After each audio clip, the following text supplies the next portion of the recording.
Okay, so from here at Kamshung Road Station, we're gonna take exit C to go to the bus stop.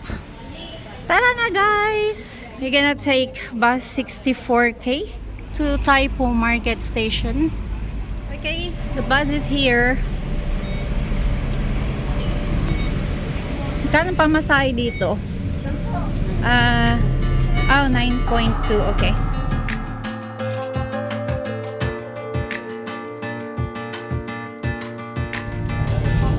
We are almost there. Get ready. We're gonna get off at Ng Tung bus stop.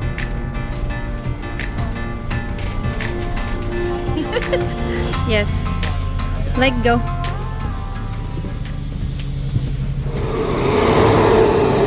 Bye bye bus. Alright, so here we are now. We are here at Ng Tung bus stop. Here. Okay, so from here at the bus stop, we're gonna walk back a little bit over that side. We're gonna go closer to the roundabout and cross over here. We can see the sign of the Ng Tung Chai on the other side of the road. That one over there. Okay, so we gotta cross the road. Be careful. Here you go. So here you are. This is it. This is the starting point of our hike today. There is a sign there that says Ng Tung Chai. Now we're gonna follow these roads all the way up. Okay, here. So keep following the road. You can see signs on your way. Waterfall signs.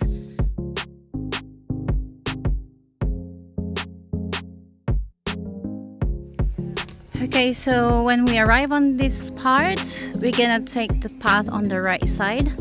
There is a sign there that says waterfall. And that's the sign up there. Ng Tung Chai Waterfall. Okay, there are some confusing ways here again. Oh, there is a sign. I see the sign. We're gonna follow the path on the left hand side. Here, Ng Tung Chai Waterfalls. Let's go. So when we arrive on this part, there are two ways. There is one going down on the left hand side. We're gonna follow the path going up here on the right to Ng Tung Chai Waterfalls. So here, we're gonna follow this path over here. Let's go.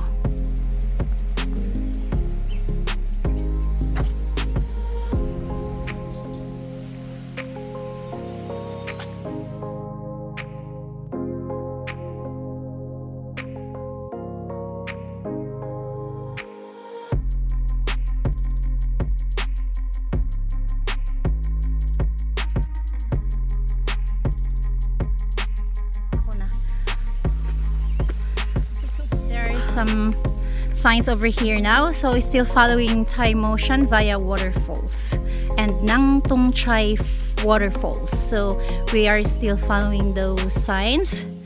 Let's go.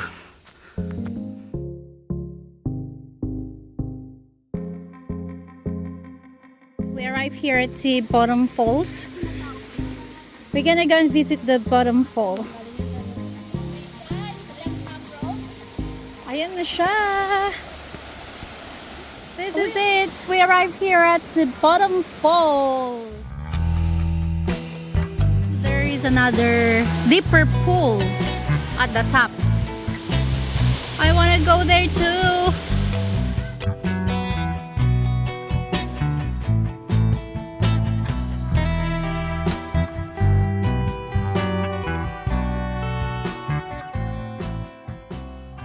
We're done at the bottom falls. We're gonna go to the middle falls next. This is it. We arrived here at the middle fall. Okay. There you go. Ah, ito na siya. Ang ganda din, be.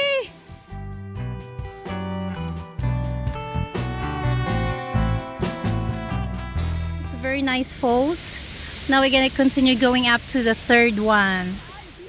Ay, tiny Zen, aliman. Oh, mga Filipina ladies. Guide siya, nahanap ko kahapon yung sa vlog mo, wala. Wala, hindi pa ako nakapunta dito. Inisa-isa ko pa eh. Hala, thank you ladies. Oh, mga subscribers, thank you po sa suporta. Ingat palagi sa inyong adventures. Thank you. Like, it's unexpected, pero I met them on the trails. It's very steep path. Catching my breath. Meeting subscribers here on the trails unexpectedly. Naka-vlog din siya, best vlog. So, pa-follow din po siya. Oo, wish buffalo, wala kaya nawala kami. Kasi wala yung vlog mo. Nawala sila kasi wala pala yung vlog ko. Best vlogs, si Ate Edith, Australian Bisaya. Okay, thank you ladies. Oh my gosh. There is another falls here which is called Trihong Falls. Here. Okay. Okay, we went to see the Trihong Falls. Steep going up, steep going down. This is the way here. We arrived here at the main falls.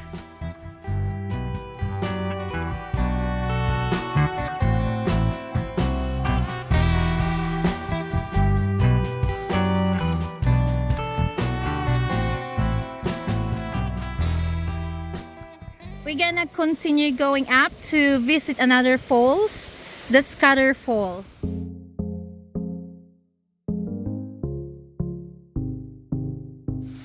We're here now at the Scatter Fall.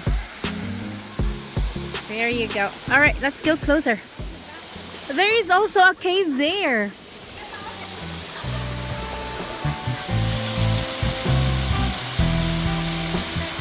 We're done here at the Scatter Falls. Now we're gonna continue all the way up to the intersection and then we're gonna head back down. Very steep path all the way up. There is a way going on the left hand side. We're gonna take the path going to the right, going back to Lam Kam Road. So we're just gonna follow this path all the way down now.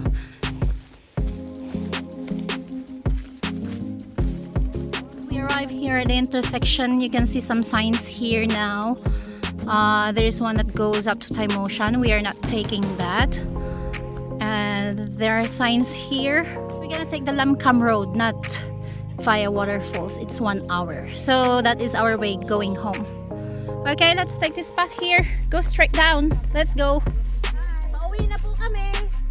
Ayan na. Wala energy pa rin. Tapos na namin yung 4 waterfalls.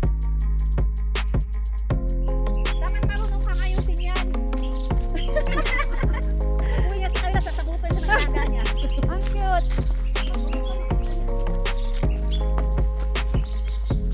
Yan. Pauwi ng mga gulls. Pauwi ng mga gulls.